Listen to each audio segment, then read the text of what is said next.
আল্লাহ পাক রব্বুল আলামিন বলেন, ও আমার ঈমানদার বান্দা বান্দি, যারা আমি আল্লাহর কাছে তোমাদের গুনাহ করে ফেলেছ, অপরাধ করে ফেলেছ, অন্যায় কাজ করে ফেলেছ, যদি সেই ভুলটা সংশোধন করে ভুলটা স্বীকার করতে করতে যদি আমি আল্লাহর কাছে যদি তুমি কাছে দিলে তওবা করো, যদি তুমি এমন অন্তরটা খুলিয়া যদি আমার আল্লাহর কাছে যদি চাইতে পারো, আমার আল্লাহ তোমাকে ক্ষমা করার জন্য অপেক্ষা করতেছে। বলেন সুবহানাল্লাহ। কেমন অপেক্ষা করেন জানেন? আমাদের সমাজেও অনেক আছে যারা বিবাহ করার পরে 10-15 বছর হয়ে যায়, সন্তান হয় না। শুধু এটাই নয়, এটা সাধারণ বুঝাবার জন্য বলতেছি। 10 বছর পরে 12 বছর পরে যখন বাবা মায়ের গর্ভে থেকে যখন সন্তান হয়, ওই বাবা মা যেমন খুশি হয়, শুধু তাই নয়, দাদা দাদি নানা নানি সব খুশি হয়। এর থেকেও আমার আল্লাহ এর থেকে আরো বেশি খুশি হয়ে যায় তখন যখন তার ওই গুনাহগার বান্দা বান্দিরা তার গুনাহ বুঝে যে আল্লাহর কাছে ধরা খাইতে হবে, আল্লাহর কাছে যাইতে হবে।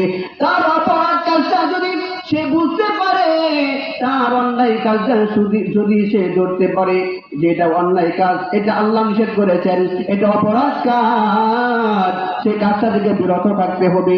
এমন যদি বুঝে বুঝে আল্লাহর কাছে যদি খাঁটি দিলে তওবা করে রে, আমার আল্লাহ এর চেয়ে দ্বিগুণ খুশি হয়ে যায়। বলে সুবহানাল্লাহ। আল্লাহ পাক রব্বুল আলামিন এই জন্যই বলে দিয়েছেন, যারা অন্যায় কাজ করে ফেলবা, গুনাহ করতে করতে নিজেকে শেষ করে দিয়েছ, লা তাকনাতু মির রাহমাতিল্লাহ, আমি আল্লাহর রহমত থেকে নৈরাশ হইও না। এই সুসংবাদ কার? আল্লাহ পাকের পক্ষ থেকে।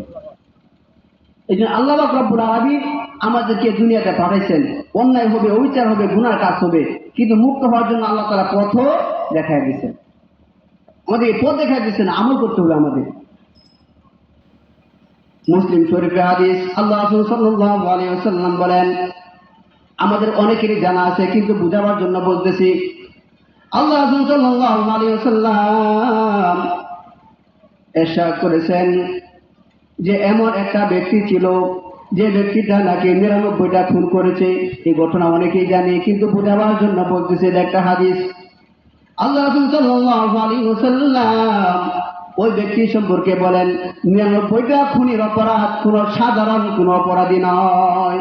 যে জায়গায় আল্লাহ পাক রব্বুল আলামিন একটা মার্ডার বা একটা খুনের কেসের আসামিকে যেমন অদণ্ডনীয় অপরাধের আসামি করা হয়, তাই আল্লাহ পাকের কাছে এর চেয়ে আরো বেশি অপরাধ করে অন্যায় ভাবে যদি একটা খুনি হয়, আল্লাহ রাসূল সাল্লাল্লাহু আলাইহি ওয়াসাল্লাম তিনি বলেন ওই ব্যক্তিটা ছিল 99টা খুনের অপরাধী।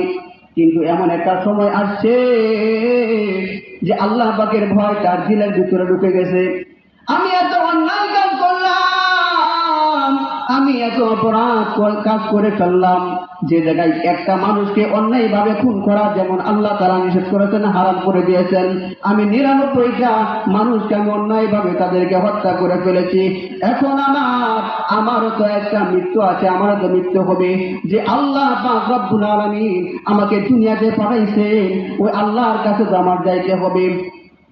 এবার চাই তার দিলের ভিতরে আমার আল্লাহর ভয় এমন ভাবে ঢুকে গেল যে ভয়টার কারণে যে কিয়ামতের আগুন তিনি ভাবতেছেন দুনিয়ার আগুন তো কোনো সাধারণ আগুন নয়, এটার মাঝে হাত দিলে সহ্য করা যায় না, জাহান্নামের আগুন তো আরো ভয়ঙ্কর। তাই আমার আল্লাহ পাক রব্বুল আলামিন যে বিধান দিয়েছেন সেই বিধানের বিপরীতে কাজ করে ফেলেছি, অতএব আল্লাহ পাকের পরিপূর্ণ হুকুম মানি নাই, আল্লাহ রাসূলের পরিপূর্ণ সুন্নাত মানি নাই। এই জন্য যে আল্লাহ আমাকে পাঠাইলেন ওই আল্লাহর কাছে আমার যাইতে হবে, ধরা খাইতে হবে। দুনিয়াতে আমি 99টা খুনের আসামি হয়ে গেলাম, তাই এই বিচারটা দুনিয়াতে কেউ আমাকে করার সাহস পায় নাই। কিন্তু আল্লাহ তাআলা আমাকে দুনিয়াতে পাঠাইছেন তার ইবাদত করার জন্য, নবীর তরিকা অনুযায়ী মানার জন্য। কিন্তু এগুলা রেখে আমি অন্যায় অবিচার ফাহশা কাজ করে ফেললাম, খুনির অপরাধী হয়ে গেলাম। এই জন্য আল্লাহ পাক রব্বুল আলামিন আমাকে তো ধরে ফেলবেন, মৃত্যুর পরে আমার তো ঠিকানা কোথায় হয়ে যায়, কিন্তু যে অপরাধ করেছি ঠিকানা ভালো হবে আমার মনে হয় না। ওগো আমার আল্লাহ, আমাকে তুমি ক্ষমা করে দিও। এই এই এই আশা বাসনা তার দিলের ভিতরে ঢুকাইয়া এমন ভাবে তিনি জানেন মসজিদের ভিতরে কিছু ইমাম থাকেন, ওই এলাকায় একজন সাধারণ একজন ইমাম বা পাদ্রীর কাছে তিনি গেলেন, যায় বলে, ওগো পাদ্রী, আমি এত বড় অপরাধী হয়ে গেলাম যে 99টা খুনির অপরাধী আমি হয়ে গেলাম, আসামি আমি হয়ে গেলাম, এখন কি আমার কোনো ক্ষমার কোনো ব্যবস্থা আছে কিনা?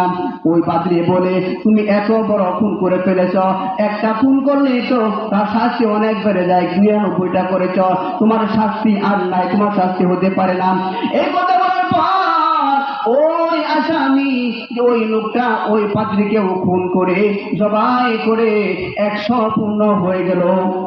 এমন ভাবে ওই লোক 100 খুনির আসামি হয়ে গেল। হয়ে